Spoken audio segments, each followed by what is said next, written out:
Nous, modeste université du temps libre, petite association n'appartenant pas aux structures universitaires officielles, pourquoi cette idée donc d'organiser une conférence sur la création de la nouvelle université de technologie de Tarbes?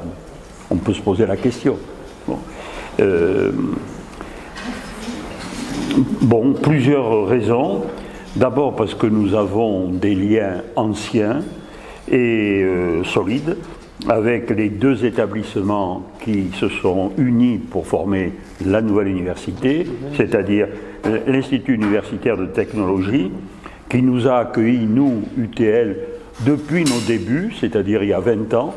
Monsieur Hayet me rappelait tout à l'heure que dès le début, tous les cours avaient lieu à l'IUT, dans les amphis, mais dans les petites salles aussi. Et que la cheville ouvrière, c'était à l'époque le directeur adjoint, monsieur, je cherche le prénom, Cédric Auroux-Béjotte. Puis ensuite, un peu plus tard, nous avons frappé à la porte de l'école d'ingénieurs, il y a 6-7 ans, il me semble, voilà, qui a accepté de nous recevoir dans ses amphis. Donc, sans l'accueil chaleureux, disons, des deux institutions, eh bien, il n'y aurait pas eu d'UTL. Bon, actuellement, nous avons un local où nous pouvons faire des cours, nous en sommes très heureux, mais pas des cours avec gros effectifs. Alors, c'est la première raison, donc on a des liens, on s'intéresse, on vit un peu chez eux, on squatte leurs locaux, donc il n'y a pas de raison qu'on ne soit pas intéressé par cette nouvelle transformation. Deuxième raison, elle vous paraîtra moins directe, c'est qu'à l'UTL, vous le savez puisque pour la plupart vous appartenez à cette association, à l'UTL, eh bien, nous nous intéressons, pas uniquement, mais particulièrement à l'histoire de notre ville, de notre région. Depuis 20 ans, il y a toujours 2 cours au moins. Un cours qui est fait actuellement par M. Vier sur l'histoire de Tarbes, un autre cours sur l'histoire de la région que fait Jean Courtadet. Donc, c'est certainement, je le souligne, le seul établissement du département qui a des cours d'histoire régionale et locale. Or, où je veux en venir, eh bien, c'est que la création d'une université dans une ville, dans un département, c'est un événement, je peux dire, historique. Donc, nous nous y intéressons, nous nous intéressions bien sûr bien avant sur ce qu'était l'enseignement à Tarbes ou dans le département il y a 2 siècles, donc il n'y a pas de raison qu'on ne s'intéresse pas à ce nouveau phénomène. Donc comme vous le savez, cela fait à peu près 60 ans, pas à peu près, cela fait exactement 60 ans que l'ENIT a été ouvert, et depuis qu'il a été ouvert et même avant, on a commencé à parler de l'idée d'agrandir et de faire une structure qui pourrait ressembler à une université et même être une université. Donc 60 ans, nous autres historiens de la région, eh bien, on a eu du grain à moudre parce que durant ces 60 années, on a vu se dérouler, si vous voulez, en général, toutes les péripéties qui accompagnent un grand projet, que ce soit la construction d'un hôpital, d'un aéroport, etc. C'est-à-dire en gros, mais M. Craspail tout à l'heure va vous donner les détails, mais en gros, je dirais des blocages d'abord, 60 ans, il faut l'expliquer, il nous dira pourquoi, sans doute, des blocages dus aux aléas de la conjoncture. Ces 60 ans, ça tombe exactement, vous voyez, dans une période charnière de l'économie de notre région. Quand l'ENIT s'installe, c'est encore les 30 glorieuses pour Tarbes. La population est en forte croissance. On a des industries, des grands établissements industriels comme l'Arsenal. On ne doute pas un seul instant qu'ils puissent fermer un jour à l'époque. Donc on est en pleine phase, on peut presque dire, d'euphorie. Et puis, à partir des années 70 et jusqu'aux années 90, c'est le contraire, c'est le coup de bâton, c'est-à-dire c'est la crise, on ferme, et bon. Donc, le projet de l'université a vécu, a oscillé durant cette double période, noire et rose. Il y a aussi des aléas politiques, hein, c'est pas une honte d'en parler, c'est vrai. Bon, il y a des différents partis politiques, donc les partis n'ont pas toujours été d'accord entre eux pour mener le projet de la même manière. Alors ces partis s'expriment soit au Conseil général devenu départemental, soit dans les municipalités. Il y a eu aussi, et il faut en parler, la forte concurrence presque pérenne, presque continuelle entre Tarbes et Pau. Bon, dès qu'on a parlé de faire un hôpital, je ne parle même pas du nouvel hôpital, je parle de l'hôpital François Mitterrand à Pau, etc., d'agrandir le nôtre, de le changer. Dès qu'on parle d'aéroport et dès qu'on parle d'université, il y a une espèce de concurrence entre les deux pôles, les deux villes. Et ça n'a pas arrangé les choses. Bon, sûr. D'autant qu'à Pau, il y avait une université, pas toute jeune, puisqu'elle a été créée au XVIIIe siècle, l'université de Pau, mais enfin, petite université, et qui avait besoin de se développer, et donc c'est normal qu'elle ne voit pas d'un bon œil un projet qui pouvait paraître un projet concurrentiel, puisque, on va nous le dire, on a pensé à tout. On a pensé pas simplement au départ à une université de technologie, mais à une université pluridisciplinaire. Donc vous voyez, la concurrence était là. Donc il y a eu des blocages, dont Gilles Craspagne nous parlera tout à l'heure, et il y a eu aussi évidemment des déblocages. La preuve, elle existe, cette université. Alors déblocages, il y a eu une entente finale, assez remarquable, assez rare chez nous, entre, on va dire, la préfecture, l'État, donc, le conseil général devenu départemental et les municipalités, notamment la municipalité de Tarbes. Donc il y a eu finalement, on s'est dit, pour Tarbes, il faut à tout prix faire une université. Il y a eu aussi le rôle des hommes. C'est plus délicat parce que j'aurais en 60 ans tellement peur d'oublier des gens, mais je pense à des amis, notamment à deux, l'un qui était à gauche, Claude Miqueux, l'autre qui était à droite, Jean Journet, et qui ont œuvré parmi d'autres, qui ont œuvré pour faire avancer ce projet. Et enfin, je dirais aussi qu'il y a eu un modus vivendi qui s'est créé pour l'université. Pour l'aéroport, ce n'est pas le cas. Mais pour l'université, entre Tarbes et Pau, on a compris que des projets pouvaient être complémentaires et pas concurrentiels. Donc, vous voyez, pour un historien, il y aurait de quoi presque faire une thèse sur le sujet. Hein. C'est tout à fait intéressant. Alors, ce soir nous avons trois intervenants principaux. Donc, je les cite par ordre d'intervention. Donc, d'abord, au milieu, Gilles Craspagne, qui est professeur agrégé de mathématiques. Nul n'est parfait, au lieu d'être d'histoire comme tout le monde. Donc, il est professeur agrégé, il est maire adjoint de Tarbes, il est conseiller communautaire, et donc il a toujours été spécialisé dans les questions d'éducation, de jeunesse, d'enseignement supérieur. C'est pour ça qu'on lui a demandé donc de reconstituer les principales étapes de la création de cette université qu'il a vécu et projet auquel il a participé directement. Ensuite, on donnera la parole à M. Jean-Yves Fourquet, qui est professeur des universités, qui est directeur de l'école d'ingénieurs et qui a été élu, donc, premier président, enfin, je ne sais pas le titre parce qu'on se croirait en justice, non, il a été, comment ? Directeur. Directeur, ça s'appelle. Bon. Donc, directeur de l'ENIT, oui. Et l'UTOP, c'est aussi directeur, le titre. Très bien. Et directeur de la nouvelle université. Donc, il a beaucoup bien sûr, de tâches et c'est très aimable à lui d'avoir accepté de participer. Alors, on lui a demandé, tout simplement, de dégager la portée, les avantages induits par la création de l'UTOP. Qu'est-ce que ça apporte, l'UTOP, pour les étudiants, notamment, qui viennent les troisième cycles, etc. Et enfin, Bruno Morin, que vous connaissez tous, si vous êtes à l'UTL, qui est donc agrégé de l'université, qui est professeur à l'UTL, j'espère que ça va devenir un titre, hein, professeur à l'UTL, et qui, lui, parlera de la portée économique de la création de l'UTOP. C'est-à-dire, en faisant des comparaisons avec les autres universités de technologie. Vous savez qu'il y en a 3 autres, la première étant celle de Compiègne, la première chronologiquement. Hein. Donc, Compiègne a été créée en quelle année?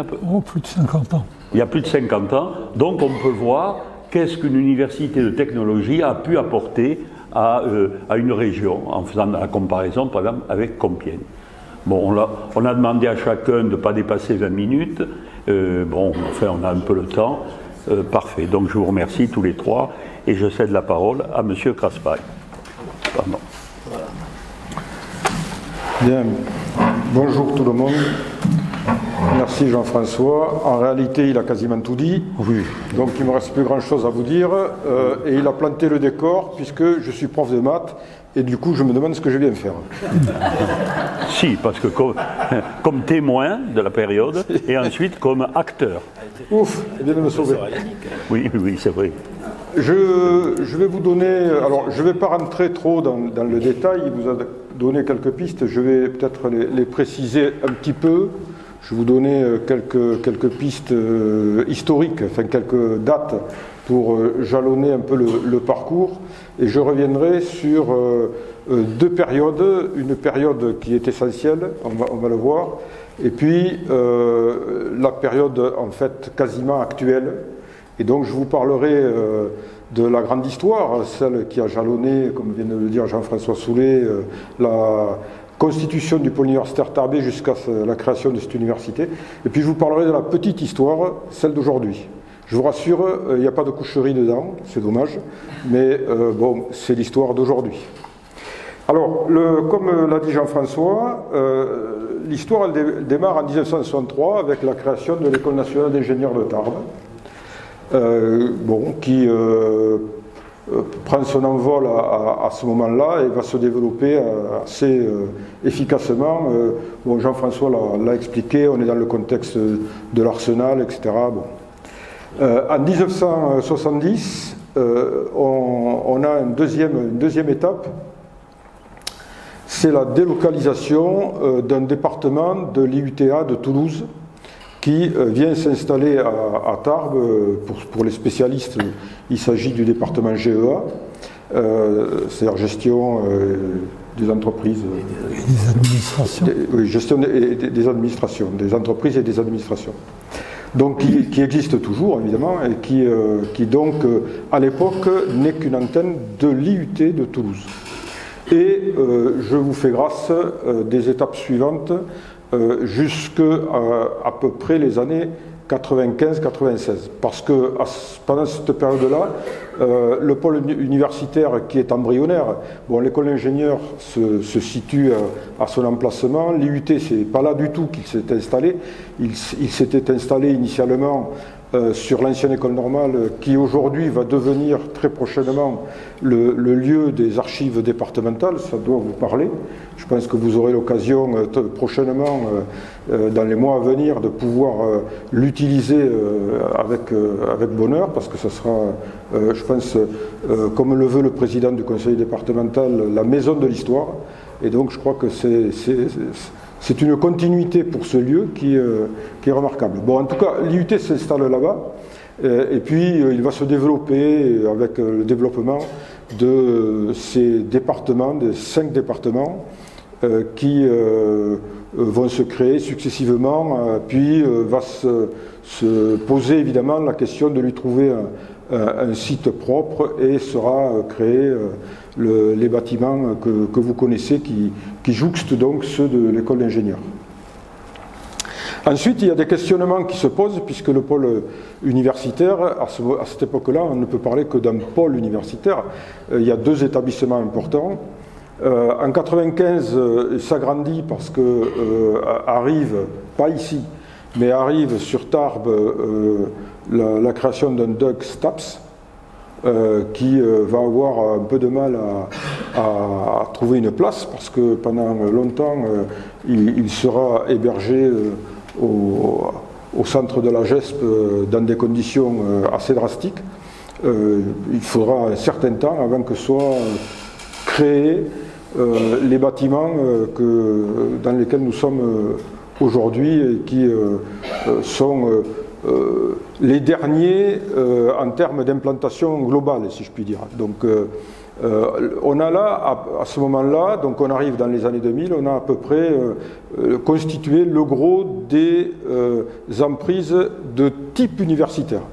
Je dis du type universitaire parce que j'ai une petite prévention pour l'école d'ingénieurs qui à ce moment-là bon, est encore une école d'ingénieurs. Évidemment, il y a d'autres enseignements post-bac sur la ville de Tarbes et c'est pour ça qu'on a de l'ordre à ce moment-là de 4 à 5 000, pas étudiants, mais élèves qui suivent des cursus en ayant le bac, c'est-à-dire en y incluant des BTS et autres filières. Alors, la première grande époque qui a entraîné pas mal de turbulences, ce sont les années 2000. Les années 2000, parce qu'à partir de 1996, donc 15-16, création du STAPS, et à partir de là, ça démarre. Il faut se remettre... je vois qu'il y a beaucoup de très jeunes dans la salle, donc vous ne vous souviendrez pas peut-être de cette époque, mais c'est l'époque où vous aviez un gouvernement, un président de la République qui s'appelle Jacques Chirac, et un gouvernement qui est organisé autour d'un Premier ministre qui s'appelle Lionel Jospin. Donc on est en cohabitation, et cette époque-là est une époque où il y a des objectifs universitaires, donc ça ne concerne pas Tarbes uniquement, au niveau national, qui sont assez ambitieux. On est aussi dans une période de développement européen de l'enseignement supérieur. La France veut se positionner, et donc ça bouillonne un peu partout, dans tous les coins. Donc il y a un certain nombre d'initiatives. Ce sont les plans Université 2000 d'abord, puis U3M, puis U3000, Université du troisième millénaire. Et avec plein d'idées, notamment de constitution, de création d'établissements. Parmi ces idées, d'ailleurs, il y a des projets de création d'universités de technologie. Et dans ces projets de création d'universités de technologie, Tarbes se retrouve positionné comme un site possible. Il ne faut pas oublier qu'à cette époque-là, même si il ne fait pas partie de mes relations personnelles, on a localement un ministre qui a compté, qui s'appelle Jean Glavany, et qui pèse dans le gouvernement que je viens de citer, et qui joue un rôle vis-à-vis de ses collègues. Et on a un relais qui se fait au niveau local, où les acteurs locaux, Jean-François parlait mairie, conseil général, etc. Effectivement, au conseil général, le président s'appelle François Fortassin, à la mairie de Tarbes, c'est Raymond Erassaré. Ils ne sont pas toujours d'accord, mais bon, malgré tout, il y a au moins un consensus sur le développement du pôle universitaire. Tout le monde est à peu près d'accord sur le fait qu'une ville pour laquelle le nombre d'étudiants augmente est une ville qui, a priori, s'enrichit, notamment en matière économique. Bien. Donc, il y a des initiatives qui sont prises et il y a des tentatives qui sont faites. Et la première tentative qui va avorter, c'est en 98, c'est celle de la création d'un mode d'organisation, de façon de driver en fait le développement universitaire, l'idée de créer un syndicat mixte.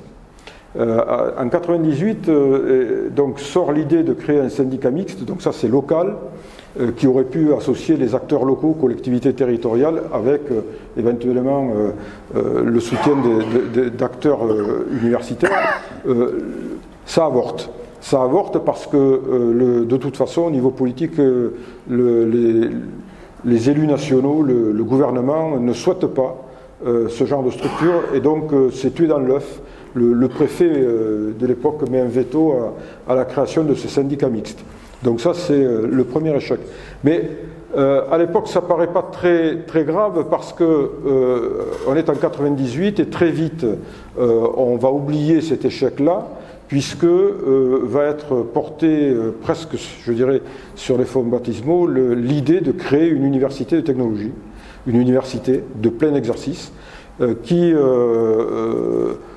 est poussée par le ministre de l'Éducation nationale de l'époque, qui s'appelait Claude Allègre, qui ira jusqu'à signer un décret de création. Donc, a priori, tout va bien. On est dans les meilleures dispositions et il semblait que fin 2000, à l'aube du deuxième millénaire, du troisième millénaire, on allait avoir une université à Tarbes.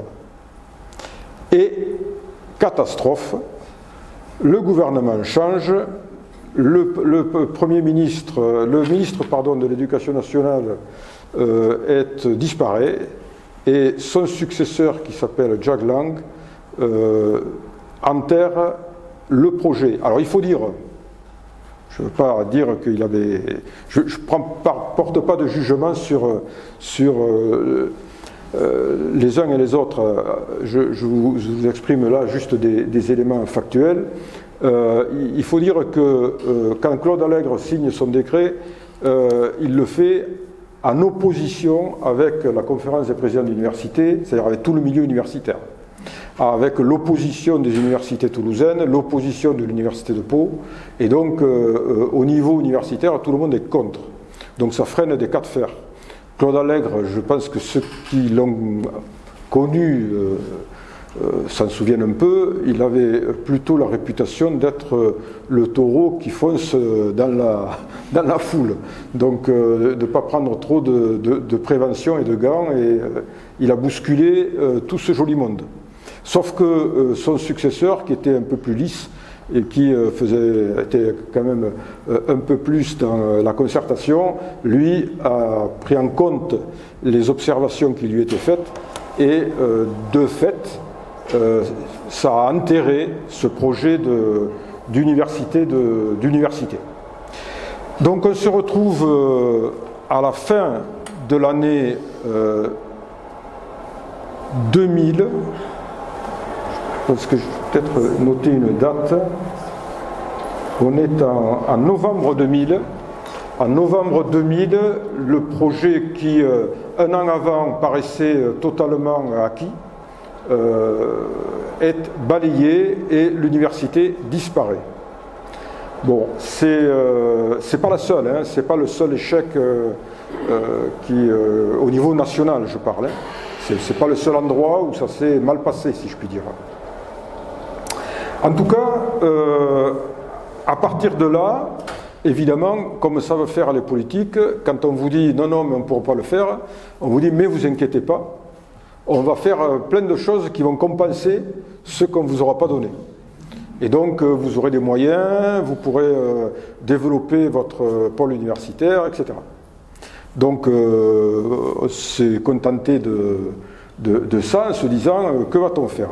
Alors, tout à l'heure, Jean-François a cité un acteur qui a effectivement...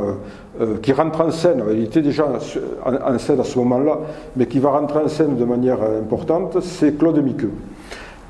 À ce moment-là, suite à l'échec de cette création, le rectorat de Toulouse, le ministère plus exactement, par l'intermédiaire du rectorat, désigne Claude Miqueux comme chargé de mission, avec comme mission justement de trouver des voies pour construire quelque chose qui va consolider en fait le pôle universitaire à Tarbes. Alors, il faut comprendre qu'on est, même si à cette époque-là on n'est pas dans les grandes régions, on est quand même dans un écosystème, on va dire, du sud-ouest de la France, dans lequel il y a pas mal de velléités.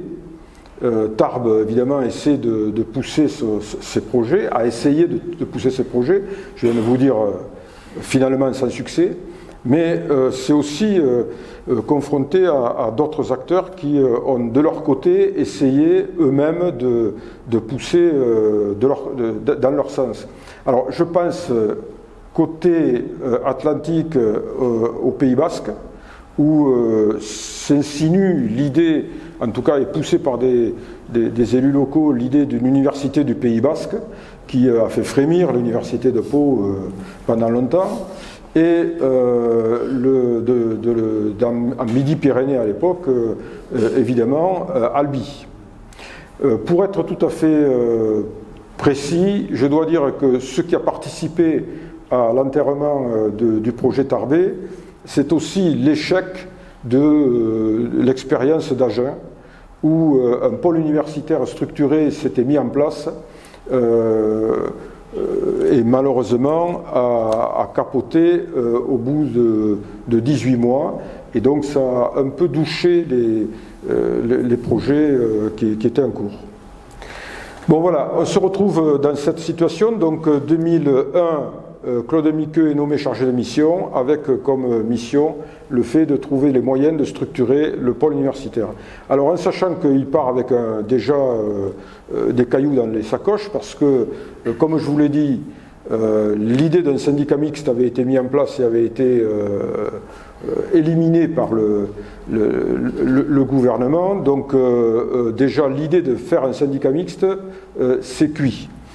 Ça tombe à l'eau a priori. Donc Claude Miqueux prend un peu son bâton de pèlerin pour aller faire le tour d'un peu tous les acteurs et essayer de voir qu'est-ce qu'on pourrait mettre en place. L'idée évidemment, parce qu'il y a une idée, c'est d'essayer de créer sur Tarbes ce qu'on appelle un GIP, un groupement d'intérêt public, un GIP universitaire, comme il en existe dans d'autres endroits, qui est une structure qui coordonne un peu comme un syndicat mixte, si vous voulez. Mais c'est moins lourd, et puis là, ça a un avantage, c'est que ça permet d'intégrer aussi des acteurs qui ne sont pas uniquement des acteurs politiques, c'est-à-dire ça permettait d'intégrer notamment les acteurs universitaires à l'intérieur d'un groupement d'intérêt public. Ça draine plus large, si je puis dire. Donc il a essayé de mettre en place ce GIP. Alors il faut savoir quand même que la structure d'un GIP, c'est une structure administrative lourde, c'est-à-dire c'est quand même un établissement administratif, si vous voulez. Donc ça nécessite d'avoir une comptabilité, une administration. Bon, au final, après avoir tenté cette possibilité, ça n'aboutira pas non plus, parce que là aussi, je pense que les acteurs politiques du moment n'étaient pas très favorables à se retrouver dans une structure supplémentaire, et donc le GIP n'aboutira pas, et au final, il se contentera, si je puis dire, de constituer une association qui s'appellera l'association du Centre universitaire Tarbes-Pyrénées, l'association du CUTP. Vous avez le sigle là, sur ce document. Donc cette association, elle aura comme objectif et comme but de coordonner l'ensemble des acteurs universitaires et du territoire de Tarbes et du département. Au départ, c'est ça sa fonction, et puis donc d'essayer de faire harmonieusement vivre tout l'écosystème universitaire. Bon, je pense que là-dessus, ça s'est plutôt bien passé. La structure était peu ambitieuse, mais au final, ça n'a pas été la moins bonne idée, parce que ça a été finalement relativement efficace, et Jean-Yves, qui est à mes côtés, pourra en témoigner, puisqu'il y a participé. Claude Miqueux est resté directeur de cette structure jusqu'en 2009, et en 2009, il m'a passé la main, et c'est moi-même qui ai pris la direction du CUTP jusqu'en 2019. Donc voilà, le pôle universitaire, comment dans les années 2000 ça se passe. À partir de 2002-2003, je ne sais pas si dans mes propos vous l'avez senti, mais l'ambiance change. change carrément. C'est-à-dire que l'environnement national et international est totalement différent. 2003, c'est la création du classement de Shanghai. Je le dis parce que ça parle à tout le monde et ce n'est pas le seul élément, mais celui-là au moins on comprend l'effet qu'il a eu. C'est-à-dire qu'à partir de ces années-là, les problématiques ne sont plus les mêmes. C'est plus simplement de développer l'enseignement universitaire pour le développer, c'est de se positionner pour avoir à la fois un enseignement universitaire qui soit cohérent. Alors ça, après chacun juge du résultat, hein. Mais l'idée c'était celle-là, et puis surtout avec une visibilité à l'international, puisque pour le classement de Shanghai, il s'avère que les universités françaises étaient fortement déclassées, donc tout ça n'était pas du tout porteur, et on change totalement de paradigme, si je puis dire. Ça se traduira par une volonté dans les années qui suivent d'essayer de réorganiser le fonctionnement de l'université en France. Alors là, on est loin de Tarbes, hein. Je citerai juste, je ne vais pas vous ennuyer, mais je citerai juste la loi LRU qui est en 2013 qui est assez symbolique. Alors c'est la loi de réorganisation universitaire qui avait pour objet, si vous voulez, qui avait pour objet de regrouper, de pousser les universités à se regrouper. Donc vous comprenez que dans cet état d'esprit, on n'est plus comme dans les années 2000 dans l'idée de développer le tissu universitaire, mais on est au contraire dans l'idée de faire des regroupements pour avoir des universités plutôt importantes et qui seront visibles à l'international. Juste pour une indication, mais dans le classement de Shanghai, il y a un certain nombre de critères et pour vous donner une idée, 30% est basé sur le nombre de prix Nobel que l'on a à l'université. Il est inutile de vous dire que quand on est une petite université, déjà on part à zéro.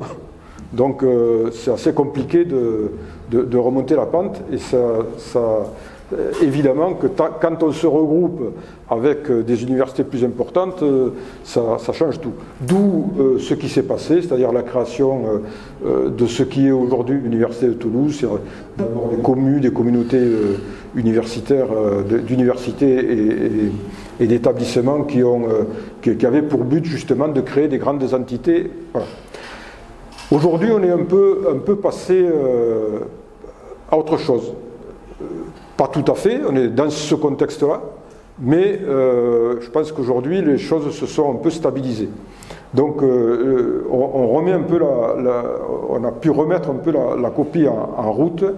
Et ce qui s'est passé, c'est que je suis un peu lapidaire dans ce que je vous explique, mais dans cette idée de réorganisation universitaire, il y a la taille, il y a aussi on va dire, les transferts de charges. C'est-à-dire que l'État a compris que l'université lui coûtait très cher et que finalement, si les établissements se géraient eux-mêmes avec les conséquences qui en découlaient, ça serait pour lui une source d'économie.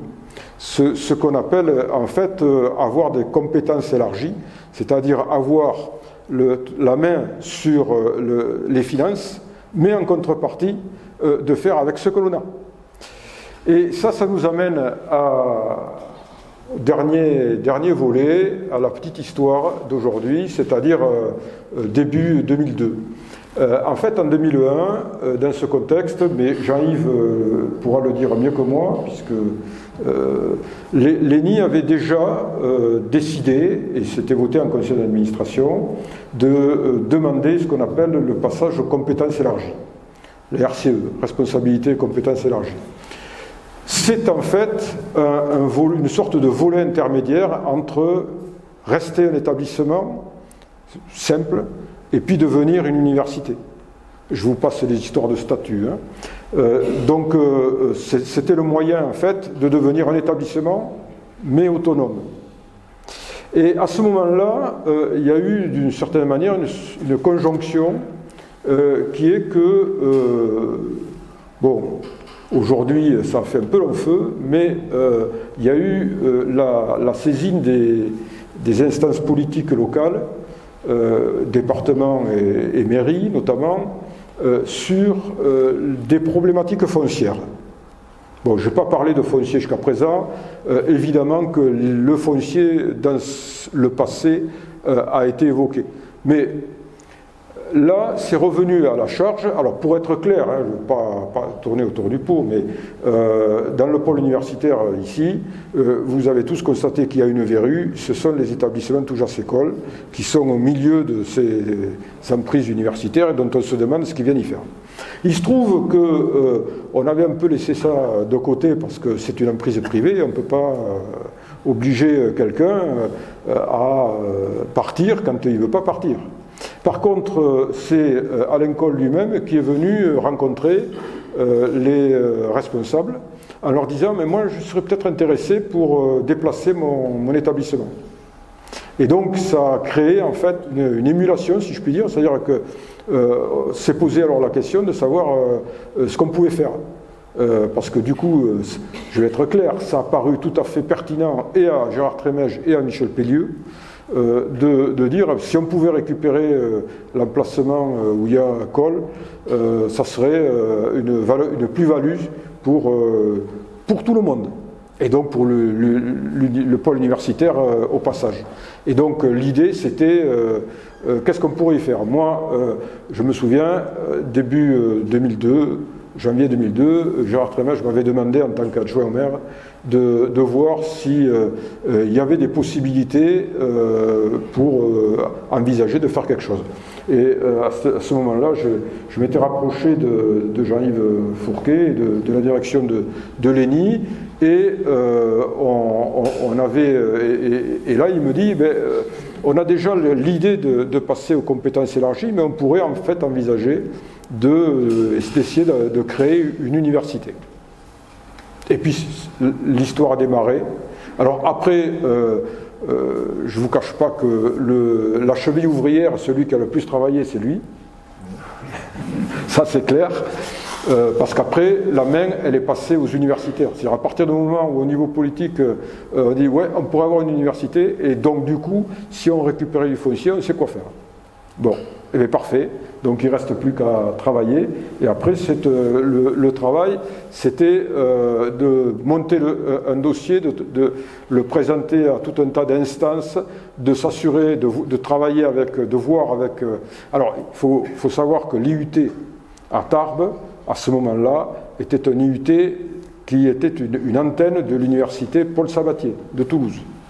Donc, vous voyez la complexité, parce qu'évidemment, avec un veto de l'université Paul Sabatier, l'affaire aurait pu être impossible dès le départ. Bon, on a finalement travaillé un peu tous de concert pour rencontrer les instances de l'université qui finalement se sont laissés convaincre que ce pourrait être du gagnant-gagnant et que ça pourrait être finalement pas si défavorable pour eux non plus. Donc partant de là, ce verrou-là ayant sauté, tout était possible. Bon, du côté de l'université de Pau, évidemment, on est allé rencontrer le président Laurent Borde qui n'était pas sur... avait d'autres chats à fouetter, si je puis dire, puisque lui, il est dans un plan de développement de l'université de Pau, par ailleurs, qui fonctionne plutôt bien, et donc c'était pas un sujet à partir du moment où on n'était pas sur un domaine concurrentiel, ce qui était le cas. Donc avec le feu vert des universités de Pau et de Toulouse, vous comprenez que du coup, ça faisait tomber les préventions du milieu universitaire, et donc y compris au niveau national. Après, bon, il y a des instances nationales, mais Jean-Yves a mouillé la chemise, je pense au CNESER et à ces choses-là, pour aller rencontrer les instances, les convaincre, mais c'était déjà plus facile. Les instances politiques, devant le fait que tout le monde était d'accord, aussi bien du côté politique que du côté universitaire, se sont finalement assez facilement laissés convaincre, et c'est comme ça que a abouti en fait ceci, c'est-à-dire en fait la sortie du décret qui est daté du 24 novembre 2023 qui fonde la création donc de l'université technologique de Tarbes, puisque dans le décret c'est Université technologique de Tarbes. Voilà. Je ne me suis pas appesanti sur l'épisode albigeois, qui évidemment ne nous a pas vraiment aidé, mais bon, s'il y a des questions, on pourra toujours revenir là-dessus. Je ne veux pas être trop long, donc je m'arrête là.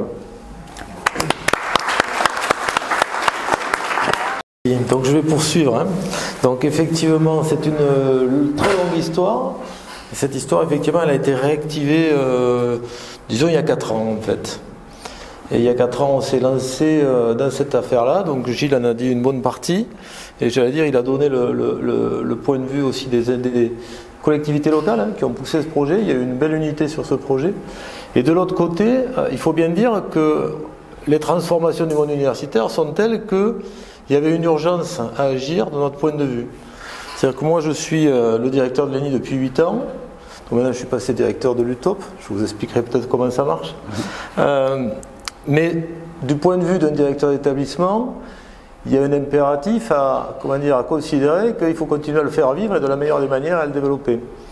Et il y a quand même quelque chose qui a été très marquant dans les 20 dernières années, c'est la loi LRU qu'a évoqué Gilles. Donc liberté et responsabilité des universités. Ça veut dire quand même que les établissements dialoguent entre eux et ils sont dotés d'une grande liberté finalement d'association, de dialogue, et que, comme ça a été dit, s'ils ne veulent pas donner une de leurs composantes, ils ne le font pas et rien n'aboutit. Donc il y avait et de notre côté, ce qui a effectivement beaucoup changé, c'est qu'aujourd'hui, l'État a dit aux établissements, vous êtes tous libres et autonomes, et puis au bout d'un moment, il s'est aperçu qu'ils étaient très nombreux. Donc il s'est dit, il faut les regrouper. Donc il y a eu une phase de regroupement qui a déjà été évoquée. Et nous, dans ce paysage, l'ENI, c'est 1200 étudiants, c'est un établissement public à caractère administratif, c'est 20 millions d'euros de chiffre d'affaires en gros, de budget annuel. C'est quelque chose qui n'existe pas au niveau national, il faut bien le dire. Donc ça veut dire par contre que les exigences réglementaires sont les mêmes, on rend les mêmes comptes au ministère. Donc il y a des questions de masse critique. Donc du point de vue du directeur de l'ENI et de ses collègues, il y avait un impératif aussi à se regrouper, à faire quelque chose qui ait du sens au niveau du territoire. Parce qu'on peut se regrouper avec des partenaires qui sont très loin. Certains ont voulu nous absorber, mais j'allais dire, si vous êtes absorbé par une université toulousaine à 150 km de là, il risque de vous absorber pour la masse critique. Mais après, qu'est-ce qu'on fait ensemble? Comment on développe l'activité? Comment on développe le territoire? Donc, il y avait tous ces enjeux qui étaient là aussi depuis quelques années. Donc, effectivement, ce qu'on a cherché à faire, c'est un établissement qui ait du sens territorial, qui accroisse sa dimension et qui ait une cohérence thématique. Et que ça soit un outil de développement territorial. Donc, effectivement, tout le monde s'est mis derrière ce projet. Et c'est la renaissance d'un vieux projet qui avait déjà du sens, mais d'une certaine manière, l'organisation qui résulte de la loi dite Pécresse rendait encore plus nécessaire le fait qu'on se regroupe et qu'on s'équipe finalement de l'outil institutionnel pour faire ce qu'on a à faire. Voilà. Alors, en fait, on a travaillé donc. Je me rappelle d'une certaine réunion en novembre 2021 où on a essayé que toutes les collectivités se réunissent, et elles ont toutes répondu présentes, où le rectorat a organisé une réunion de conciliation pour qu'enfin chacun dise oui, c'est un beau projet, et oui, l'Université de Toulouse 3, Paul Sabatier, trouve intéressant que ce projet vive. À partir de là, on a mis 3 ans pour réaliser notre projet, pour le réaliser, c'est-à-dire pour faire la création. Maintenant, il faut le faire vivre. Voilà où on en est. Donc, on est passé en Conseil d'État. Le décret que vous a montré Gilles, c'est un décret en Conseil d'État parce qu'en fait, on a créé un objet nouveau. Parce que finalement, des établissements qui naissent du regroupement d'un IUT qui appartenait à l'université et d'une école d'ingénieurs qui était un établissement indépendant, ça ne s'était jamais fait. Même à Compiègne Non, Compiègne a été créé ex nihilo en fait, puis dans une autre époque. Donc en fait, il a fallu que le Conseil d'État dise oui, j'ai le droit de rajouter un IUT à un EPA et j'ai le droit de transformer cette EPA dans un autre type d'établissement.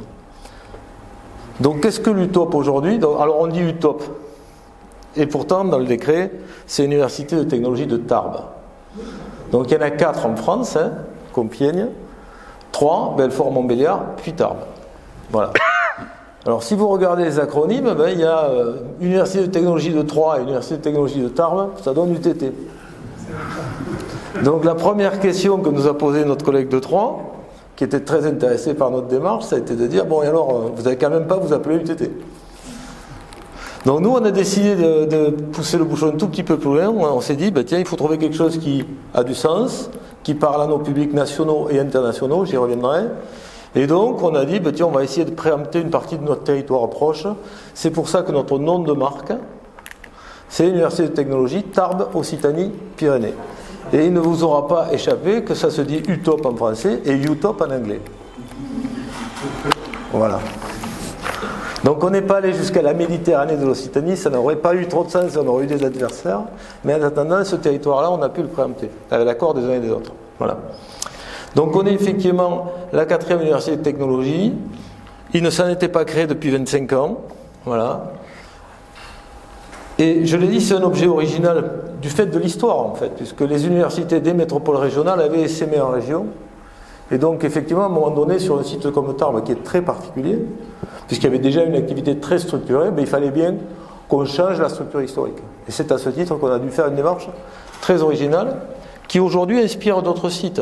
Certaines villes moyennes se disent, tiens, ça, c'est peut-être pas une mauvaise idée en termes de structuration. Voilà.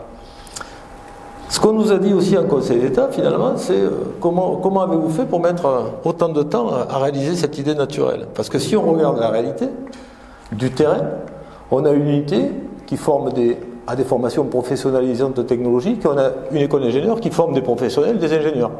On est vraiment, moi j'appelle ça de la formation professionnalisante. Et donc c'est vrai que du point de vue de la cohérence de l'activité, on s'est dit pourquoi est-ce que ces deux entités ne travaillaient pas ensemble, n'étaient pas dans le même bain. Voilà. Sauf que, institutionnellement, le chemin était très compliqué. Donc ça c'est fait, donc c'est du nouveau avec de l'ancien, mais on en a profité pour créer un objet institutionnel qui réponde aux besoins de nos missions. En fait, on avait un statut d'établissement public à caractère administratif. Pour vous donner une idée, le parc national a le même statut. Vous voyez ? Donc c'est vraiment, je veux dire, c'est le statut administratif fourre-tout en France. Simplement, il donne une certaine forme d'autonomie, etc., etc. Là, ce qu'on a gagné en devenant université de technologie, et ce qu'on voulait gagner, c'est le statut de PSCP. Alors, je ne vous donne pas tout le sigle, hein, mais typiquement, c'est le statut des universités, des grandes écoles, des grands établissements universitaires. Ça veut dire qu'il nous ouvre le droit à élargir l'offre de formation aux diplômes nationaux de manière assez naturelle. Voilà, c'est-à-dire aujourd'hui, on peut se projeter dans l'ouverture d'un diplôme de master, d'être accrédité pour le doctorat, et tout ça, ça rentre naturellement dans nos missions. Quand on est EPA, on peut, mais on est naturellement moins bien équipé pour ça. Voilà. Après, pourquoi une université de technologie? Une université de technologie, en France, il y en a 3. Alors, je préfère vous dire que les 3 premières étaient très heureuses de nous voir surgir. Parce qu'en fait, finalement, cette idée d'université de technologie, qui était une très bonne idée, ancienne, finalement, elle est tombée un peu en désuétude pendant une période. Entre autres, parce qu'on n'en a pas créé. Hein. Et d'ailleurs, les gens du ministère nous ont dit, ça fait très longtemps qu'on n'a rien créé de cette nature-là. Et on fait des regroupements, mais on ne crée pas, d'une certaine manière. Et donc, pourquoi est-ce que nos collègues sont très contents? Parce qu'en fait, nos vis-à-vis au niveau européen, quand on regarde en Allemagne, on parle de quoi? On parle de TU, c'est Technical University. On va dans le nord de l'Europe, on ne trouve que des universités de technologie, de Technical University, ou des universités de sciences appliquées. Ce sont nos partenaires naturels. Donc en fait, le fait de créer cette marque-là, ça nous positionne au niveau français de manière tout à fait intéressante, mais aussi ça parle à nos partenaires internationaux. Donc finalement, si on regarde ce qu'on a fait, on a créé un nouvel établissement. Ce nouvel établissement, il a le bon statut pour discuter avec sa tutelle. Et vous avez compris qu'aujourd'hui, chacun discute avec la tutelle. Et ce que vous n'avez peut-être pas compris, c'est qu'aujourd'hui, il est extrêmement difficile de lire la politique de l'État. Vous n'enregistrez pas. On peut effacer. Je veux dire par là que aujourd'hui, le ministère de l'Enseignement supérieur de la Recherche, c'est un ministère qui a à sa charge plus de 2 millions d'étudiants. Et souvent, il a tendance à gérer la massification, l'accès des études pour tous. Quand on parle d'études technologiques, que ce soit des IUT ou des écoles d'ingénieurs, ben ça coûte toujours un peu plus cher parce qu'il y a un environnement technologique qui est plus important. Souvent, il y a plus d'heures de cours. Et donc, ben, ces enseignements-là, ils sont mêlés dans une charge que doit supporter le ministère qui est multiple et très lourde. Si on regarde ce que fait par exemple le ministère de l'Industrie, qui supporte l'école des mines d'Albi, ben, il s'occupe de ces écoles techniques. Donc finalement, il a à gérer une charge qui est beaucoup moins étendue. Il peut mener une politique plus ciblée, par exemple sur l'ingénierie. Donc nous, en fait, notre travail quotidien, c'est d'aller voir notre ministère en lui disant, ben voilà, quid de la politique en matière d'ingénierie de technologie, d'usine du futur. Et pour ça, ben voilà, il faut avoir le bon statut, il faut être assez gros pour que la tutelle nous voie. Il faut construire quelque chose de cohérent thématiquement. Donc là, nous, ce qu'on veut faire et ce qu'on a fait, c'est vraiment un ensemble très cohérent. Les métiers qui sont faits à l'IUT, pour un certain nombre d'entre eux, se prolongent dans l'école d'ingénieurs ou ont vocation à se prolonger. Ceux qui sont dans le domaine tertiaire ont vocation à être complémentaires. Au passage, pour ce qui est de la paix territoriale, on n'a aucune vocation à aller faire concurrence d'une manière ou d'une autre à l'université de Pau et des Pays de la Loire, parce qu'on est sur le même territoire. Donc ce qu'on essaie de monter, et d'ailleurs c'est très bien compris par le président de l'université de Pau, c'est quelque chose qui est complémentaire, parce que finalement on vit tous sur le même territoire. Et si aujourd'hui on développe notre territoire Tarbé, ben ça vient enrichir aussi notre duopole. Moi je crois beaucoup à la notion de duopole entre Tarbes et Pau. Aujourd'hui les gens qui travaillent chez nous, qui sont enseignants-chercheurs, souvent leurs conjoints ils travaillent à Pau et vice-versa. Donc on n'est pas du tout en concurrence, on a construit un objet qui est très ciblé. Ce n'est pas une université pluridisciplinaire qu'on fait. C'est vraiment quelque chose qui est très ciblé.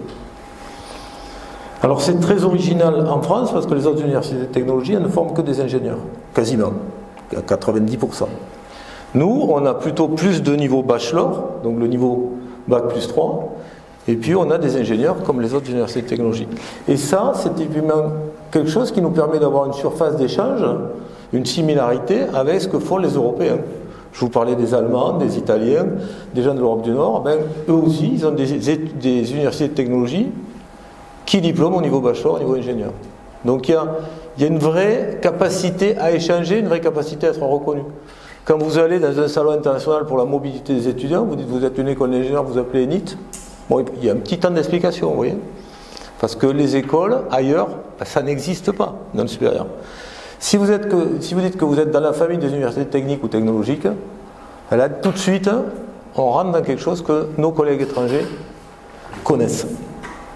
Voilà, donc on a un modèle très original en France, mais complètement banal ailleurs, et ça nous intéresse puisqu'on veut échanger à l'international. Pourquoi ?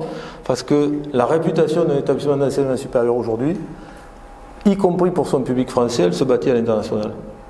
Et par ailleurs, nos publics, il faut qu'on les mette dans ce bain multiculturel.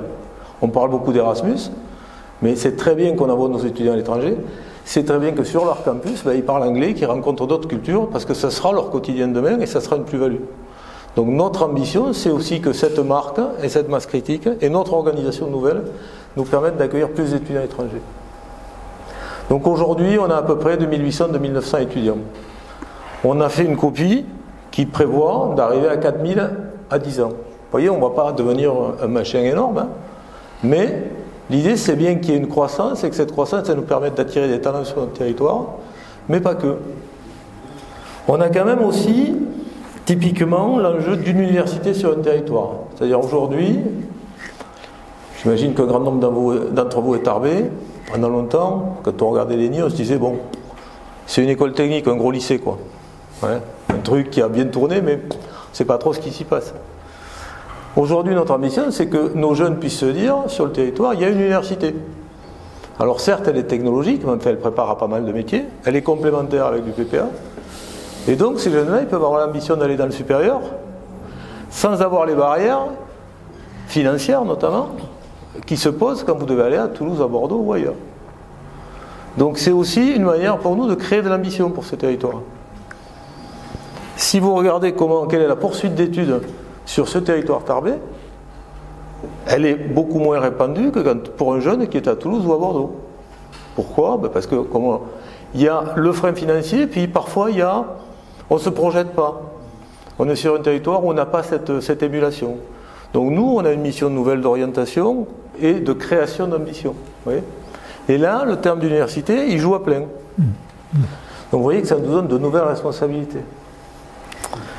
Donc, ce que je vous ai dit, donc la visibilité vis-à-vis des institutions, c'est important pour capter des fonds, j'y reviendrai à la fin. La visibilité pour nos partenaires, on a un nom et une taille qui commencent à être respectables. Le terme du T, c'est aussi pour travailler en réseau. Hein. La première chose que nous disent les autres universités de technologie, c'est on va aller ensemble vis-à-vis de tel ou tel projet, vis-à-vis de tel ou tel partenariat, etc. Vous voyez, un dernier exemple, hein, alors, comme on est en phase de convergence hein, avec nos collègues des 3 autres UT, on se réunit en séminaire, mais on n'est pas encore complètement mariés, si je puis dire, et puis on a des différences, pas des divergences, des différences. Les 3 UT historiques viennent de signer un partenariat avec EDF. Pourquoi ? Parce qu'EDF doit recruter 10 000 ingénieurs tous les ans. Donc, qu'est-ce qui va se passer ? Nous, ce qu'on souhaite, c'est que les 4 UT signent ce partenariat. C'est-à-dire qu'on soit dans cette logique-là. Quand on s'approche d'un grand groupe comme Alstom ou Airbus, c'est bien d'y arriver aussi avec cette palette et ce partenariat. Donc voilà, on rentre dans une logique où, et c'est bien ce qu'il faut voir dans notre organisation aujourd'hui de l'enseignement supérieur de la recherche, hein, on est dans des...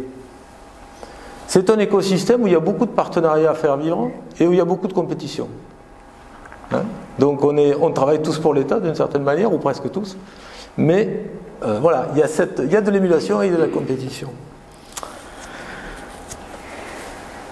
Voilà, donc en fait, qu'est-ce qu'on va faire maintenant ? Est-ce que vous pensez qu'il y a des gens qui préparent un doctorat à Tarbes ? Vous savez combien il y en a à peu près ? Non, mais on le sait parce que la presse de temps en temps nous dit monsieur un tel a passé le doctorat. 10. 10 doctorants ? Oui. Plus. Je me lance à l'eau. Bah, ça dépend. Si vous regardez les statistiques nationales, il n'y en a pas. Et si vous regardez nos labos, il y en a à peu près 80 à 90. Parce qu'en fait, à nouveau, comme on ne délivre pas le doctorat, il est délivré par d'autres alors que nous travaillons à préparer nos jeunes doctorants. Mais c'est une question d'habilitation des directeurs de recherche. Donc, alors, nos professeurs d'université, il y en a certains, mais ils sont habilités à diriger des recherches. Oui. Mais c'est l'établissement qui n'est pas accrédité. Ah. Donc ce qu'on va faire, c'est effectivement devenir accrédité pour le doctorat, pour avoir la pleine capacité à discuter sur ces questions-là, et aussi rendre visible cette activité, parce que si elle n'est pas connue de vous, elle n'est pas forcément connue de nos partenaires industriels, elle n'est connue de personne, et donc on a du mal à défendre l'idée qu'on est bien un territoire d'innovation. Or, on est un territoire d'innovation. Aujourd'hui, les avions que vous prenez, il y a un certain nombre des matériaux qui les constituent, qui ont été étudiés, classifiés à Tarbes depuis des années, par des gens qui faisaient des doctorats. Donc on travaille à faire reconnaître et à développer l'offre de formation. La développer, c'est par exemple pouvoir délivrer le doctorat, mais c'est aussi dire, aujourd'hui on a des étudiants qui ont fait un BUT, qui sont L3, ils sont peut-être pas en capacité ou ils n'ont pas l'envie de devenir ingénieur, mais ils veulent poursuivre, donc on va structurer notre offre en filière, avec un niveau Bac plus 3 et Bac plus 5 en parallèle avec le diplôme d'ingénieur. On va le faire sur le périmètre qui est le nôtre, la technologie, c'est-à-dire le périmètre qui est notre périmètre actuel. On n'ira pas faire du droit ou faire des sciences qui ne seraient pas appliquées. Ce n'est pas notre métier, ça n'aurait pas de sens, il y a des gens qui le font très bien tout près de chez nous. Voilà. Et donc on va accroître l'offre de formation. Aujourd'hui, j'essaie de ne pas être très long, mais vous me dites si je suis trop long. Il y a aussi donc on rentre en fait pour vous dire comment ça marche. Les établissements sont accrédités pour des périodes de 5 ans. Donc cette année, c'est très bien, on vient d'être constitué, on va rentrer dans la période d'accréditation. Ça va nous prendre un an et demi. Et à partir de là, on pourra dire qu'on est accrédité pour différents diplômes qu'on peut mettre en place.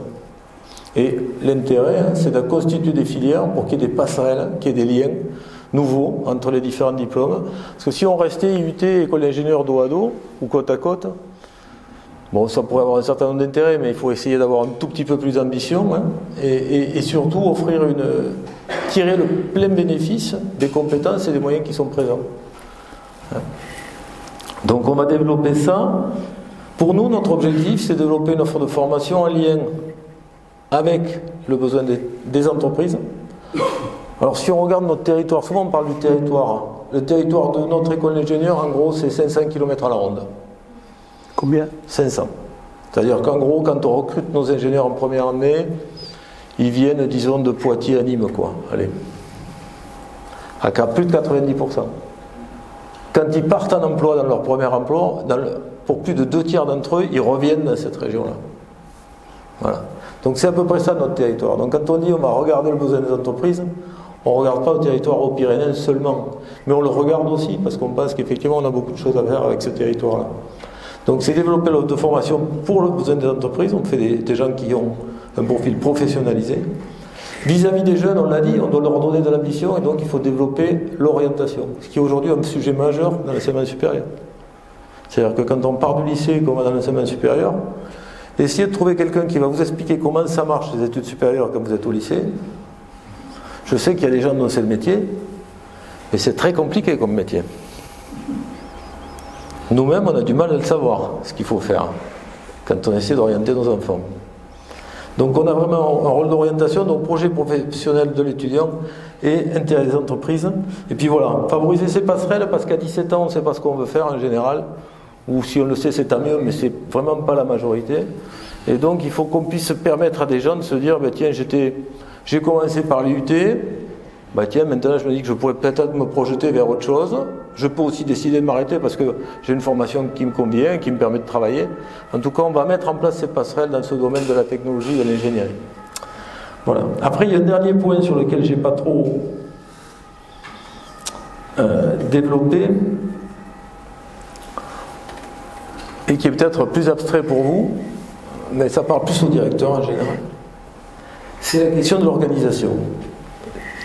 Alors, souvent en France, on a l'idée qu'on a une sorte d'État centralisé, que la lumière tombe d'en haut et que tout est organisé. C'est ça, non? C'est comme ça que ça marche. En fait, l'enseignement supérieur, c'est pas du tout ça. C'est un petit peu, vous voyez, vous regardez le ciel étoilé là, et il y a des étoiles qui brillent, il y en a des grosses, il y en a des petites, il y en a qui sont plus ou moins chaudes, et chacun vit sa vie. Mais pour vivre sa vie, il faut des moyens. Et pour vivre sa vie, il faut être bien organisé. Donc les moyens, on va les chercher où? On va les chercher à l'État. L'État nous dote. Alors il nous dote de manière un peu historique. Alors, c'est historique dans le sens où, si vous aviez 600 étudiants à un moment donné, vous dites, tiens, on va passer à 900 et l'État va nous doter. Bon, vous pouvez passer à 900, mais la deuxième partie de l'assertion se réalise rarement. Parce qu'il n'y a pas de clé de répartition comme il peut y avoir dans les lycées. Il y a plutôt une prolongation d'une dotation historique avec des ajustements à la marge. Donc ça, c'est la première clé, c'est comment on fait avec les moyens que nous donne l'État et comment on va chercher les moyens auprès de l'État. Je vous l'ai dit, devenir plus gros, c'est aussi plus visible pour aller demander des moyens corrects à l'État pour qu'ils comprennent ce qu'on fait. Voilà. Le deuxième moyen, c'est aller chercher des fonds ailleurs. Alors ailleurs, ça peut être l'État, mais ce n'est pas dans la dotation régulière qu'on reçoit tous les ans. Ça peut être dans le grand programme France 2030, par exemple. Dans le programme France 2030, chaque année, il y a une somme d'argent colossale qui est incomparable avec ce qu'on peut aller demander à l'État dans le cadre de notre dotation en tant qu'université. Donc il faut répondre à des appels à projets. Donc là, un des effets majeurs de notre regroupement, c'est qu'on a pu aller dans un appel à projet France 2030 qui s'appelait Programme d'investissement d'avenir et plus précisément Excellence sous toutes ses formes. C'est un programme qui avait vocation à aider les universités à se transformer. Donc nous on est allé discuter avec le ministère, on leur a dit regardez, nous on se transforme vraiment.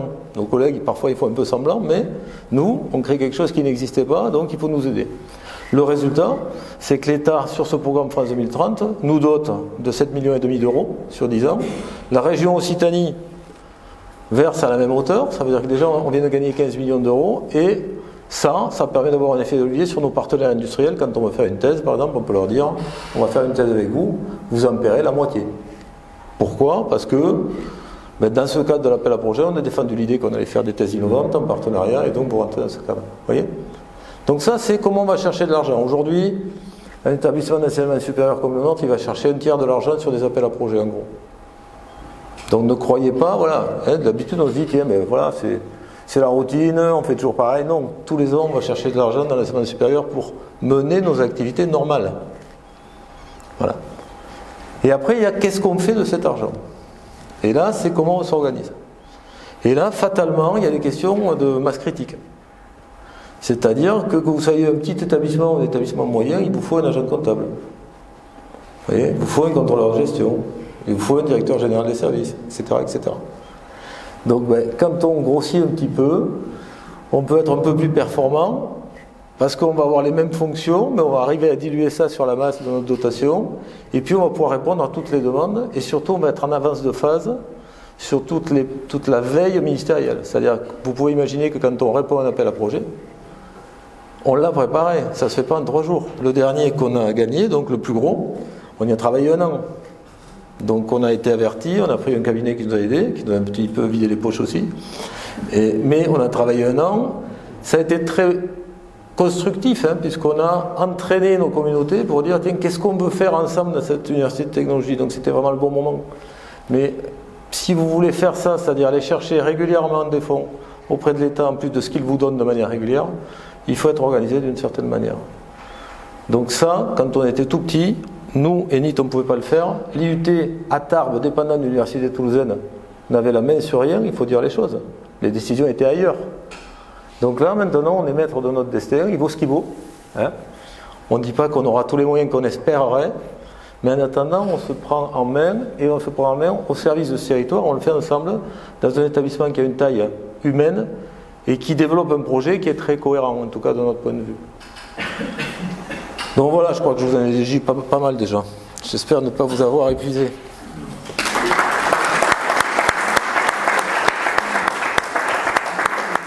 Un petit éclairage. Pourquoi l'Université de Toulouse a accepté? Je pense qu'il y a des éléments qu'on ne connaît pas, qui sont en fait des éléments liés aux personnes.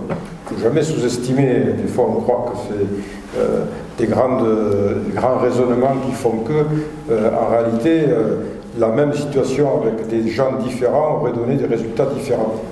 Mais il y a quand même un élément objectif qui était insidieux, si je puis dire. C'est une sorte de conflit larvé qui existe entre les facultés au sein de l'Université de Toulouse et les IUT. Et donc, je pense que d'une certaine manière, mais ça c'est pas répétable, ce que je vous dis. C'est quelque chose qu'on ne peut pas dire. Mais je pense que d'une certaine manière, il y a eu de la part des instances à ce moment-là, puisqu'elles ont changé, de l'université, le fait de se dire on va se débarrasser de turbulents, finalement c'est peut-être pas un mauvais coup. Mais bon, ça reste entre nous, ça. Bien, alors, moi ma porte d'entrée, bien sûr, aussi bien dans ma vie en entreprise que mes 20 ans à l'Université de Pau, c'est les questions de développement territorial. Et ce qui m'a intéressé, bien sûr, c'est de regarder les universités technologiques au regard de cette question de développement territorial. Et donc, je me suis dit, la meilleure manière d'aborder une telle question à propos de l'université technologique de Tarbes, c'est de regarder les précédentes universités technologiques que sont celles de Compiègne, de Troyes et de Belfort-Montbéliard. Alors, si on regarde dans la genèse des principaux concepts qui ont prévalu, c'est ça, il y a pas mal de noms qui ont été donnés pour désigner des formes de systèmes de développement intégrés dans les territoires et qui ont la caractéristique de lier qui? Eh bien, de lier des acteurs politiques, c'est ce qu'on vient de voir avec Gilles, les acteurs de la formation, c'est ce qu'on vient de voir avec Jean-Yves, et pour voir comment se créer des synergies autour de ce qu'on a appelé dans un certain nombre de cas des grappes industrielles. C'est un terme qui nous vient pas mal d'Italie du Nord, que Laurence Barnèche a pas mal étudié notamment. Bon, des clusters, on les verra à propos du Québec très rapidement. Et puis pour nous, plus largement, de ce qu'on a appelé les systèmes économiques ou industriels locaux. Voilà un peu des résultats à travers une diapo tout à fait banale. On est à 3 à proximité de l'université technologique pour voir, au fond, un type de réalisation qui est caractéristique d'un résultat lié à l'intervention de ce jeu d'acteurs qui se traduit dans le développement territorial.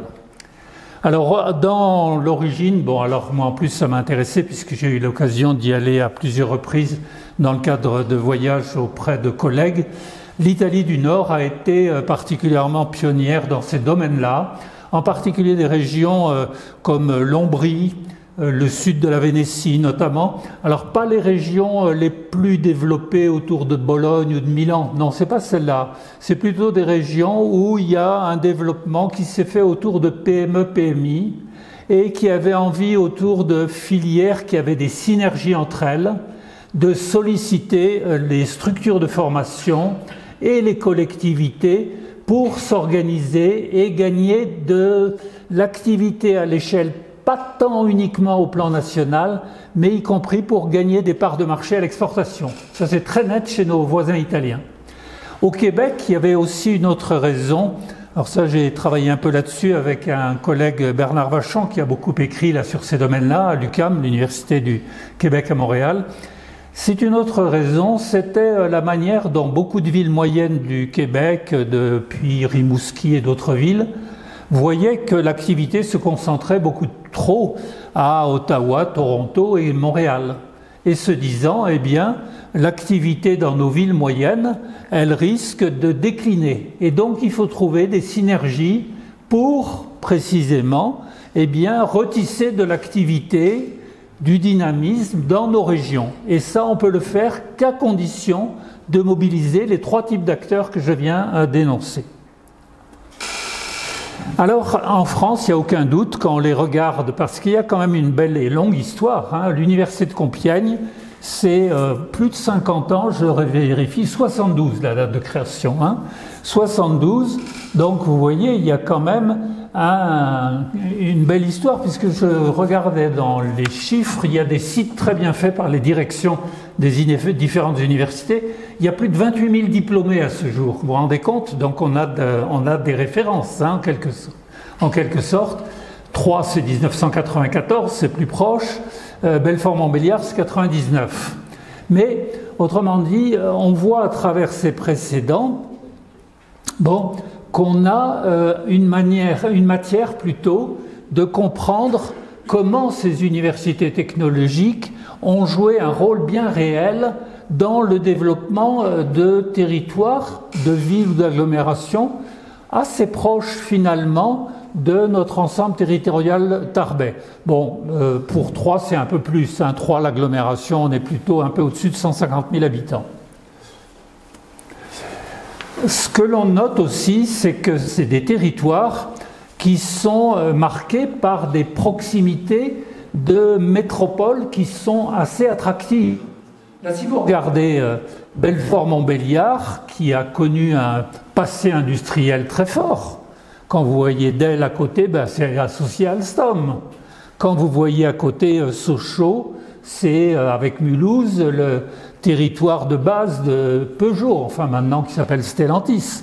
Et puis aujourd'hui, ben, les grands territoires de développement économique, c'est Bâle, à l'évidence, et puis tout le territoire de la vallée du Rhin. Bon. Donc là aussi, on était typiquement dans un lieu où il y avait besoin de trouver des formules de renouvellement qui associent les différents types d'acteurs que l'on connaît. Donc voilà, incontestablement, pour celui qui regarde avec l'œil de celui qui s'intéresse aux questions de développement territorial, on est dans un contexte qui est peut-être, il y a quelques années, qui était plus fort au début des années 2000 ou fin des années du siècle précédent qu'aujourd'hui, mais dans un contexte qui était de concurrence territoriale. Il ne faut pas se raconter d'histoire. Hein. On peut se faire des tas de sourires entre Pau, Toulouse et Tarbes. Il ne faut pas s'imaginer non plus que c'est tout le monde il est beau, tout le monde est gentil. Hein. Les bisounours, ça n'existe pas. Hein.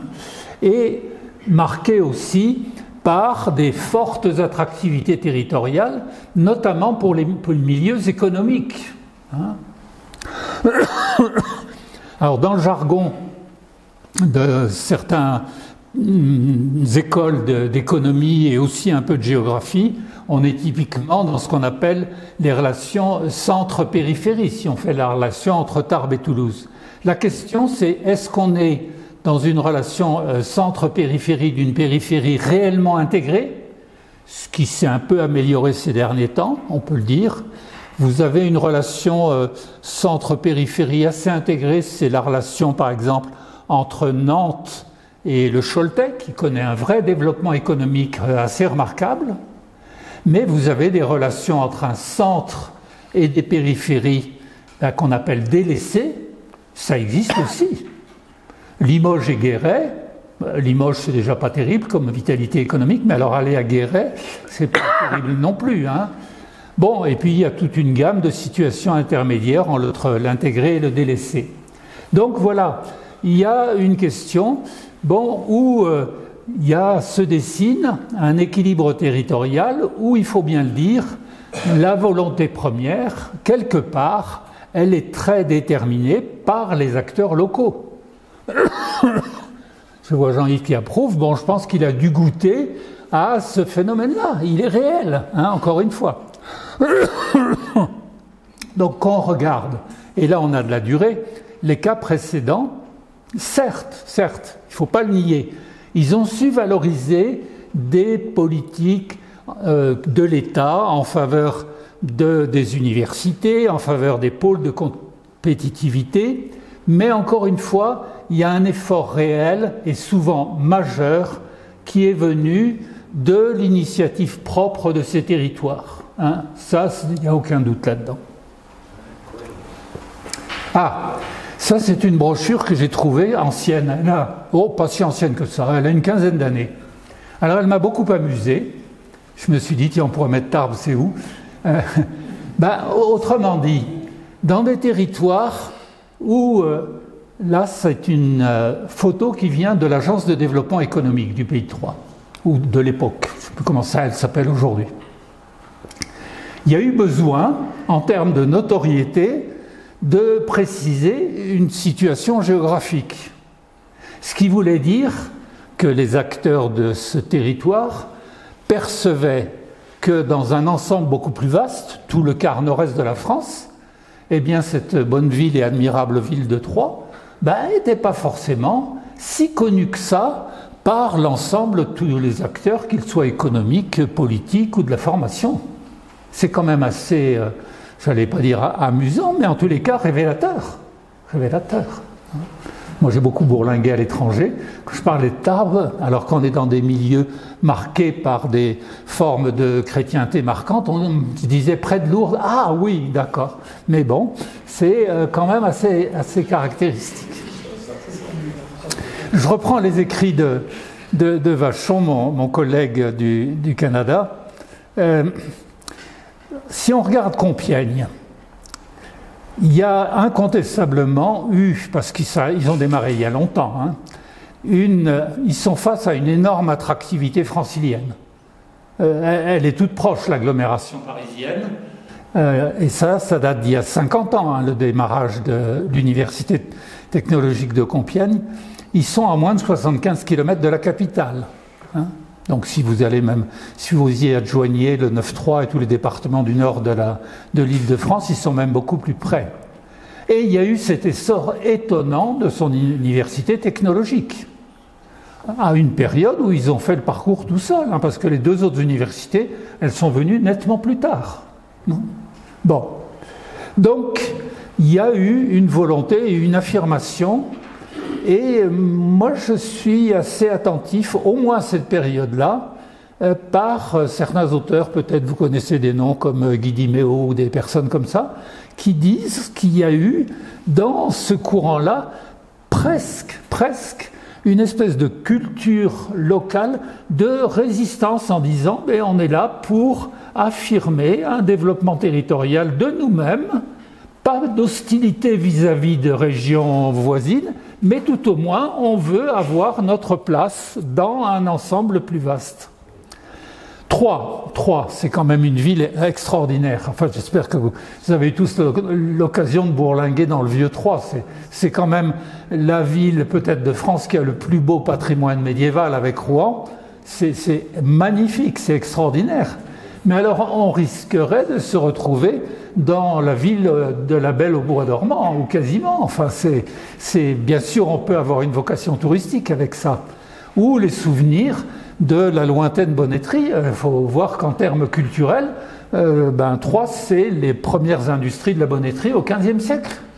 Ben oui, mais aujourd'hui, Troyes a une autre ambition, et tant mieux.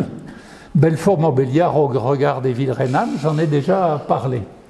Alors ça m'a intéressé, j'ai trouvé une coupure qui n'est pas si vieille, elle n'est pas de très bonne qualité, mais qui est prise dans le journal économique qui s'appelle Les Échos. Alors regardez bien, je ne sais pas si c'est lisible là du fond, mais le titre « Troyes croit toujours en son destin industriel ». Alors ce qui est intéressant, c'est je trouve que c'est très bien libellé de la part du journaliste. Dans le Grand Est, il fait le lien avec le passé. La capitale des comtes de Champagne, alors là on y est en plein, entend réaffirmer sa vocation industrielle, donc celle du passé, de la bonneterie de qualité, etc. Et elle mise pour cela sur son écosystème d'innovation. Typiquement, ce qu'essayent de faire les universités technologiques avec d'autres partenaires, et en misant notamment sur la nouvelle agence de développement économique. Bon, alors maintenant on va regarder, ça va, tu me laisses encore 5 minutes, c'est bon? Sur quelques conséquences pour ces 3 villes. Alors, premier aspect, moi qui m'intéresse toujours quand je regarde des effets, c'est de voir la dimension démographique. En Compiègne, c'est 4500 étudiants aujourd'hui, chiffre que vous cherchez à atteindre dans quelques années, à peu près. Davantage à Troyes, mais pas uniquement du fait de l'université technologique, c'est parce qu'il y a d'autres établissements universitaires. Il faut y rajouter les enseignants-chercheurs, les personnels, etc. Alors ça donne quoi? Regardez ce graphique, je m'y suis pincé à 2 fois, j'y suis retourné sur le site de l'INSEE parce que je n'y croyais pas. Regardez le chiffre. Là, c'est à... Non, c'est pas à Troyes, c'est à Compiègne. Quelle est la tranche d'âge la plus nombreuse? Monsieur Krasfaï, ça va vous faire rêver. Les 15-29 ans. Voilà. Tarbes, dans quelques années, ça va être comme ça. Ouais. Pas mal. Pas mal. Rêvons un peu. Rêvons un peu. En même temps, ce qu'il faut voir, c'est que au-delà de cette petite boutade, enfin c'est pas une boutade, c'est beau au plan démographique de voir ça, c'est qu'il y a un effet d'entraînement qui est global. Global avec de nouvelles entreprises, y compris des start-up qui sont issues des universités technologiques. Troyes en a un certain nombre, Belfort-Montbéliard aussi, et ça déborde largement parce que cette attractivité nouvelle, ça contribue à une notoriété qui fait qu'il y a des entrepreneurs qui, connaissant cela, s'installent dans ces territoires-là. Et que ça a un autre effet, c'est qu'une demande résidentielle et une desserte améliorée en termes de déplacement. Alors, les succès des coopérations, universités technologiques, entreprises, collectivités. Alors d'abord, on va s'intéresser aux étudiants. Pour les étudiants, il y a quelque chose de très important, c'est plus que des temps de stage, c'est tout au long de leur parcours, que ce soit dans des parcours de type 3 années ou 5 années, ils ont à connaître et à comprendre les problématiques d'une entreprise, mais avec un regard large. Un regard large. Il y a un truc qui m'a bien intéressé, peut-être là vous en aurez plus d'infos, moi j'ai juste vu une très brève qui m'a frappé. À Belfort-Montbéliard, ils ont monté une chaire industrielle qui est dédiée à Alstom, enfin dédiée, qu'Alstom assure. Ouais. Et ça, je me suis dit, tiens, voilà des trucs qui peuvent être tout à fait intéressants pour les universités technologiques dans l'avenir. Des incubateurs avec, et incontestablement, c'est important pour les étudiants en fin de parcours, et ça peut contribuer à un goût pour la création et l'innovation. L'inscription dans un tissu industriel, avec donc une partie du tissu industriel local ou des entreprises de manière plus générale, mais aussi avec des structures de recherche. en résolvant d'ailleurs la question que Jean-Yves évoquait tout à l'heure, structure de recherche, et en arrivant à avoir des structures de recherche agréées et qu'on ne se fasse pas piquer les 80 étudiants où on appose une signature et que d'autres labos en bénéficient dans leur nombre de doctorants. Et les collectivités, vous y avez fait allusion, on voit bien dans les 3 cas l'importance de questions comme celle du foncier. Alors là, c'est à Troyes que ça se passe. Ils ont bien repéré, puisqu'il y a un tissu économique traditionnel, bon, ça va des pneus Michelin aux vêtements Lacoste, etc. C'est l'alliance de territoires d'innovation avec un écosystème favorable avec les écoles, les universités technologiques, etc. Donc qui donne une culture de l'innovation, mais qui n'est pas à côté de l'économie plus traditionnelle, ce qui s'inscrit chez Michelin comme dans d'autres entreprises qui sont citées là. Et autrement dit, ça forme un maillage. Alors j'aime bien ce dessin, vous allez me dire à la limite on n'y comprend pas grand-chose, mais peu importe, il fait très bien d'abord, et il fait beau, et puis en même temps ce qui est intéressant, c'est de voir comment il y a des systèmes qui s'interpénètrent et dans une économie où il y a des va-et-vient entre les différents domaines. Bon. Alors comme ça sera en plus sur la caméra de l'UTL, vous pourrez aller la revoir si vous voulez, je crois que je l'ai piquée à Belfort celle-là. Alors, pour terminer, il y a des sites à aller voir. Alors, ceux des universités technologiques, parce qu'ils sont bien faits, c'est pas pour faire plaisir aux universités technologiques, simplement parce que c'est vrai. Et en même temps, pourquoi j'insiste là-dessus ? Nos jeunes, même bien avant 18 ans, quand ils pensent à leurs études, ils sont je ne sais pas combien d'heures par jour sur leur iPhone. Donc, s'il y a des sites bien faits, c'est tout de suite ce qu'ils vont repérer, c'est normal. Donc l'intérêt, c'est d'avoir des filières précises de formation. On voit qu'il y a une demande de formation qui est forte. Alors il y a un petit bémol quand même, un petit bémol pour les précédentes universités technologiques, comme on le retrouve aussi chez les arts et métiers, qui ne sont pas si éloignés que ça de vous, c'est quand même qu'il y aura un effort à poursuivre pour accueillir davantage de filles. Et bon... Alors, je ne sais pas, il y a quand même une question quand on regarde les effectifs. Des orientations, c'est évident, vers les métiers de demain, et puis cette capacité à trouver du travail à la sortie des universités technologiques. La dernière diapo, la voici, quelques données qui touchent à l'évaluation. Alors le plus célèbre, vous en avez parlé, le classement de Shanghai.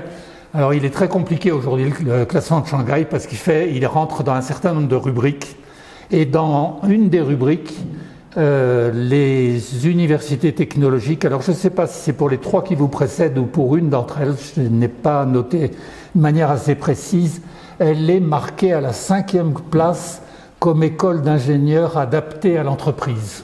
Alors j'ai trouvé ça tout à fait intéressant. Je signale aussi, mais là je n'ai pas assez exploré, qu'il y a quelque chose qui concerne Shanghai, c'est la création en 2005 de l'UTCU, ça veut dire l'Université de technologie de Shanghai, qui est, comment dirais-je, une sorte de réseau, j'allais presque dire de franchise, je ne sais pas si on peut dire ça comme ça, ce ne serait peut-être pas tout à fait adapté, mais qui est apparenté, on peut dire, aux universités technologiques et qui accueille pas loin de plus de 1000 étudiants aujourd'hui à Shanghai. Donc la dimension internationale dont vous avez parlé, qui est un critère important, Gilles nous l'a rappelé, voilà, c'est une réalité. Il y a un classement qui est assez prisé aujourd'hui dans certaines écoles, c'est Change Now, qui est pas un classement, mais une sorte de label pour les formations de qualité dans le domaine de la transition écologique et sociale. Ça aussi, c'est quelque chose qui aura un écho assez large. Bon, après des classements, il y en a plein, ils changent tout le temps, l'Étudiant, le Figaro, le cabinet de Deloitte et autres. Si cette vidéo vous a plu, vous pouvez nous rejoindre à l'Université du temps libre de Tarbes et de Bigorre à l'adresse utl-tb.info. Vous pouvez aussi nous encourager en cliquant sur le pouce vers le haut. Les commentaires de soutien sont également les bienvenus. Et n'oubliez pas, si ce n'est déjà fait, de vous abonner. Merci et à bientôt.